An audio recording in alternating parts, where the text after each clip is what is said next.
मेरा नाम दीपक पांडे है। मैं चेयरमैन बुंदेलखंड राइफल एसोसिएशन से आता हूँ। बुंदेलखंड संयुक्त मोर्चा की ओर से हमने एक गांव-गांव पांव यात्रा की है बुंदेलखंड पृथक राज्य निर्माण के लिए, और पृथक के साथ साथ पुनः निर्माण के लिए कहूँगा, क्योंकि 56 तक तो राज्य था बुंदेलखंड। हम ये चाह रहे हैं, अभी उत्तर प्रदेश के साथ हमने कंधे से कंधे मिलकर साथ चले, आगे बढ़ा है। यदि हम अलग एक छोटा सा राज्य बन जाएगा तो हम देश के लिए कुछ महत्वपूर्ण भूमिका निभा पाएंगे। यहाँ से खिलाड़ी निकलेंगे, यहाँ से खनन होता है, खनन में रोक लगेगा, उसका रुपया उत्तर प्रदेश बुंदेलखंड में ही लगेगा, तो बुंदेलखंड का विकास होगा और यहाँ पे रोज़गार मिलेगा लोगों को, यहाँ पे शिक्षा आएगी, यहाँ पे चिकित्सा अच्छी व्यवस्था अच्छी होगी, तो लोगों को दिल्ली तक या नोएडा तक या लखनऊ तक भागना नहीं पड़ेगा। तो यहाँ के लोगों के लिए बहुत ज़रूरी मांग है कि बुंदेलखंड राज्य बने। जो खेल क्षेत्र में भी बुंदेलखंड पहले इस प्रयास करता रहा, पर यहाँ से बच्चे नहीं निकल पाते, क्योंकि अन्य जनपदों में ज़्यादा विकास है, वहाँ लोग विकसित हैं, वहाँ व्यवस्थाएं खेल की अच्छी हैं, यहाँ खेल की व्यवस्थाएं उतनी अच्छी नहीं है। तो मैं चाहता हूँ खेल की व्यवस्था भी यहाँ अच्छी हो, और जब राज्य बन जाएगा तो यहाँ संसाधन उपलब्ध होंगे और हमारे खिलाड़ी अंतर्राष्ट्रीय स्तर पर काम कर सकते हैं, क्योंकि नेशनल प्लेयर यहाँ बहुत से हैं, पर उन्हें उतना ज़्यादा सुविधा नहीं मिल पाती, तो जो ऊपर तक नहीं आ पाते। तो राज्य बन जाएगा, निश्चित ही रूप से इसका विकास होगा। विकास होगा तो विकास करने वाला एक और राज्य हमारे देश के लिए समर्पण की भावना से लगा रहेगा। वो कहते जननी जन्मभूमिश्च स्वर्गादपि गरीयसी। तो हम प्रयास करेंगे कि हम अपने देश के लिए बढ़ चढ़ के हिस्सा लें, भागीदारी करें और उनका हर कदम कदम पर साथ दें। हम देश के विकास के लिए चाहते हैं, इसलिए बुंदेलखंड राज्य चाहते हैं। जय हिंद, जय बुंदेलखंड। मैं सुरेंद्र पाल सिंह हूँ और मेरा संगठन है बुंदेलखंड जन संगठन। ये 34 साल पुराना संगठन है। इलाहाबाद विश्वविद्यालय में जब मैं छात्र राजनीति कर रहा था, उस समय से मैंने अपने बुंदेलखंड के लिए, क्योंकि मैं देख रहा था कि बुंदेलखंड को लगातार अलग थलग किया जा रहा है। 34 साल आज हो गए और 34 साल में हालत जहाँ के तहाँ है, जबकि विकास की अगर बात करें तो तमाम जगह का विकास हुआ।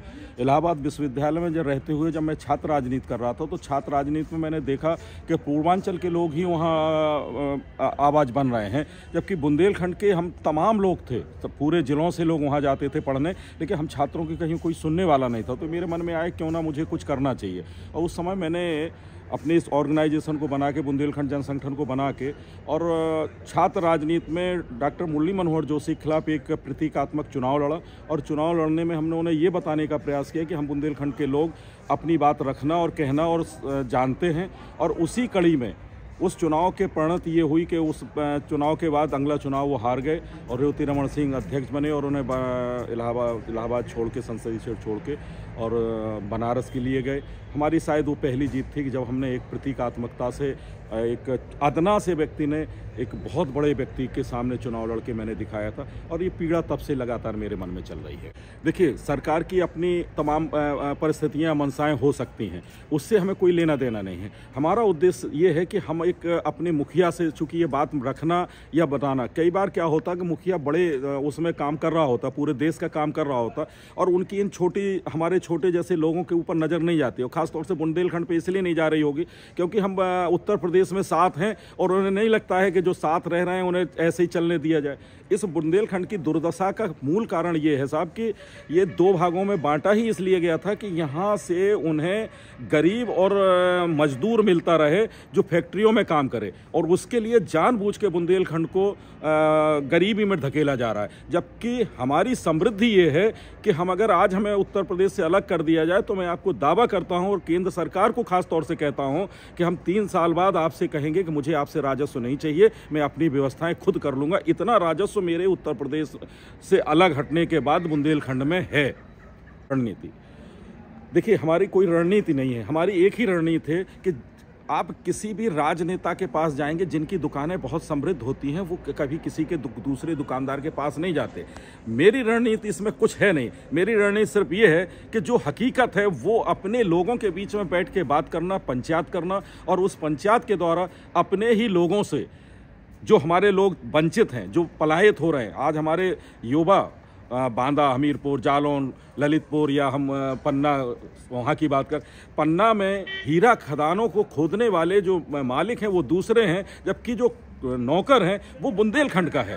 तो हमारा नौकर ही वहाँ से हमें नौकरी देके हमारा हीरा आप ले जाके विदेशों में बेच रहे हैं, जिसकी कीमत करोड़ों अरबों में होती है। हम उस हीरे के लिए लड़ रहे हैं कि हमारा ही मालिक होगा, हमारा ही नौकर होगा, हमारे ही लोग होंगे और हमारा ही मिनिस्टर होगा। हम इसके लिए जागृति पैदा करेंगे और हमारी कोई रणनीति नहीं है। देखिए, आप लोगों के बिना ये बात अधूरी है और मैं ये समझता हूँ। एक बात और कहूँगा यहाँ से, खासतौर से मीडिया से, कि आप लोग अगर मेरा साथ नहीं देंगे, क्योंकि बिना नारद के भगवान भी अधूरे थे, तो हम तो बहुत गरीब लोग हैं और गरीबों की आवाज़ अगर आप बन रहे हैं तो मुझे लगता है इससे बड़ी और कोई बात हो नहीं सकती। और ये आवाज़ आपके द्वारा कहीं उन चैनलों तक और पहुँच जाए जो आज की तारीख में कहे जाते हैं कि उनके हैं, अगर वो कहीं मेरे हो जाएं तो मेरा काम आसान हो जाएगा। इससे ज़्यादा कुछ नहीं। और धन्यवाद। एक बात और कहूँगा कि मेरे बुंदेलखंड वासियों के साथ आप जिस तरीक़ा से भी खड़े हुए हैं, या जैसे भी आप जो लोग हैं, वो सब लोग धन्यवाद के पात्र हैं जो इस मुहिम में मेरा साथ दे रहे हैं।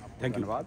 मैं अशोक राठौर, मुख्य रूप से इस उत्तर प्रदेश का प्रदेशी शिक्षक नेता हूँ, और मुझे महसूस होता है, या हम जब विभिन्न जगहों पर बैठे तो ये महसूस किया गया कि ये ऐसा पिछड़ा राज्य है, इलाका है, कि अगर यहाँ पर पृथक व्यवस्था नहीं होगी तो निश्चित तौर पर विकास नहीं हो सकता। आज आपने देखा होगा, हमने मीटिंग में भी कहा था कि विभिन्न लेवल पर, चाहे राष्ट्रीय लेवल हो या ओलंपिक के काम हो, तैराकी, तीरंदाजी, गोल्फ, दुनिया भर के खेल होते हैं। यहाँ का तो हमें लगता है बच्चा तो छोड़ो, हमारे जैसे उम्र के लोगों ने कभी वो खेल नहीं देखा।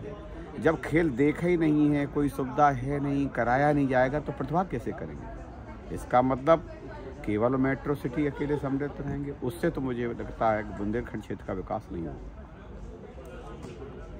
आप रखिए तरफ। इसलिए आज हम इस मंच के माध्यम से बिल्कुल स्पष्ट कर देना चाहते हैं कि जिस प्रकार से छोटा परिवार सुखी परिवार, तो उसी प्रकार से जब छोटा राज्य तो सुखी राज्य हो सकता है। आपने तो नारा दिया है बुंदेलखंड। जी, मैंने ये पूरी यात्रा के दौरान ये नारा दिया है कि छोटा राज्य तो सुखी राज्य।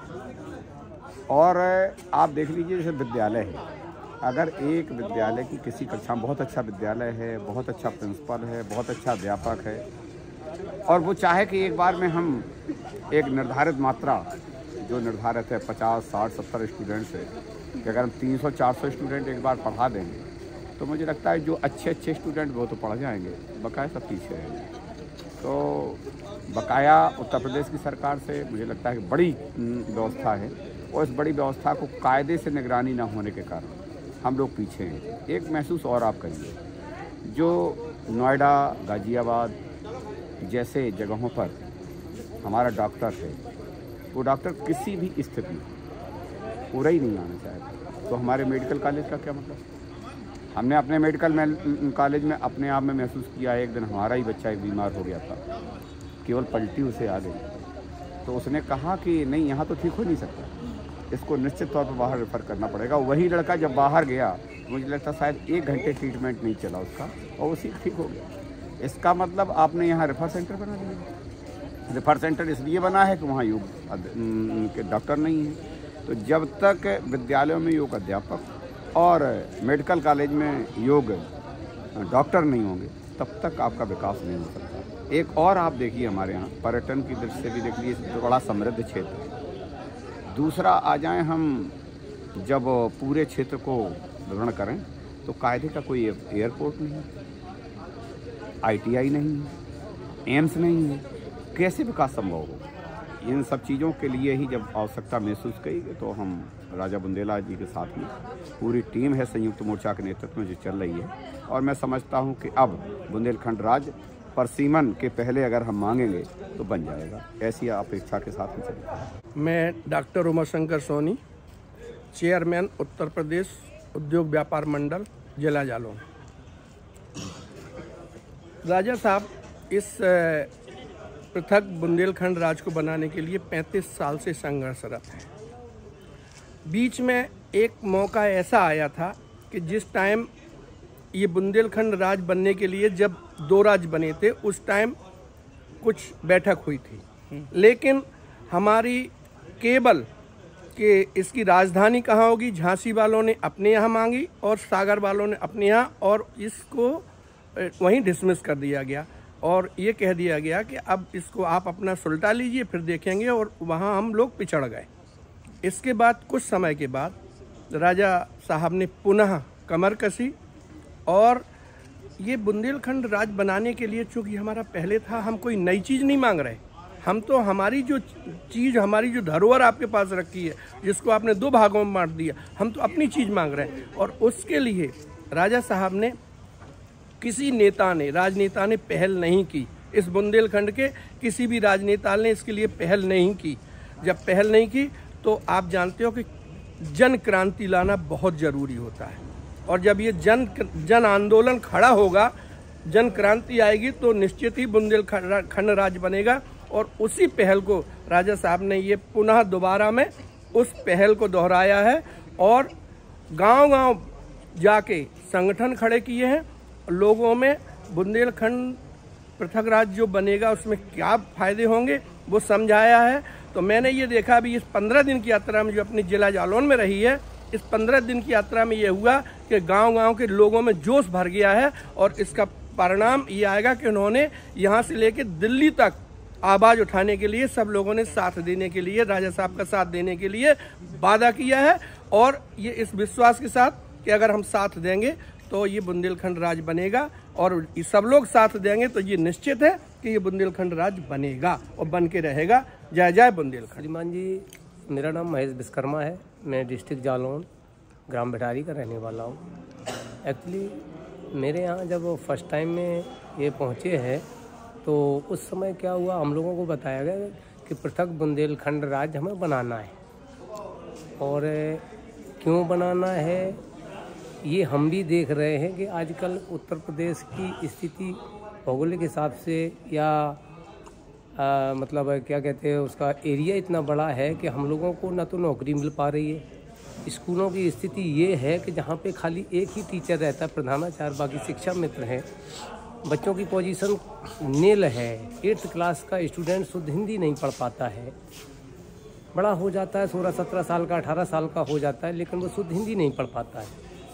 मैं भी, हालांकि मैं टीचर नहीं हूँ, लेकिन प्राइवेट तौर से मैं टीचिंग करता हूँ, तो इसलिए मैंने समझा कि अगर छोटा क्षेत्र होगा, हमारे ही लोग होंगे, हमारे ही शिक्षा विभाग होगा, हम उनसे बात कर पाएंगे नज़दीक होने की वजह से। इसीलिए हमने सोचा है कि जब पहले बुंदेलखंड राज्य था, अब बीच में वो कैसे कर दिया गया, क्यों कर दिया गया, जब उसकी परिस्थितियों के बारे में हमने जाना तो मुझे भी लगा कि अगर हमारा छोटा प्रदेश होगा तो हमारे प्रदेश के नवयुवक, आने वाली पीढ़ी इस चीज़ को याद रखेगी और आगे बढ़ने का उनका भविष्य उज्ज्वल होगा।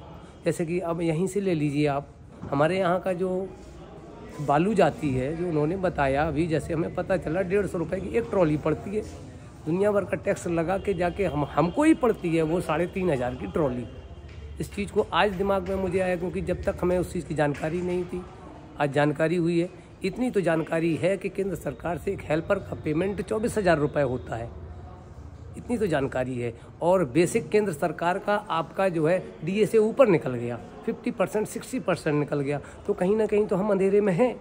राज्य सरकार हमारा शोषण कर रही है। अगर शोषण कर रही तो हम ये शोषण कब तक करेंगे? 70 साल 80 साल, हम आजकल 70% 80% नीचे चले गए। 1947 में जब हमारा देश आज़ाद हुआ था, उस समय अमेरिका का 1 रुपया और हिंदुस्तान का 1 रुपया बराबर था। आज हिंदुस्तान का 88 रुपये या 82 रुपये जा रहा है, अमेरिका का 1 रुपया बराबर है। क्यों है? क्योंकि मैं 80 गुना, हमारा इंडिया 80 गुना नीचे चला गया। ग्रोथ हुई लेकिन ग्राउंड लेवल पर नहीं दिख रही है। लाइनें बिछ गई हैं, टंकी हो गई हैं, लेकिन पानी नहीं आ रहा है, पानी नहीं आ रहा। पिछले वर्ष मैंने चुनाव से पहले अभी जो अपने यहाँ टंकी वगैरह बन गई हैं, उनके संबंध में मैंने 1076 है ना नंबर, जो योगी जी का, उस पर मैंने लगाया। मैंने अपनी कंप्लेंट रजिस्टर कराई। मैंने कहा श्रीमान जी, चुनाव के पहले ये देने का वादा था। बुंदेलखंड राज्य को लेकर क्या रणनीति है?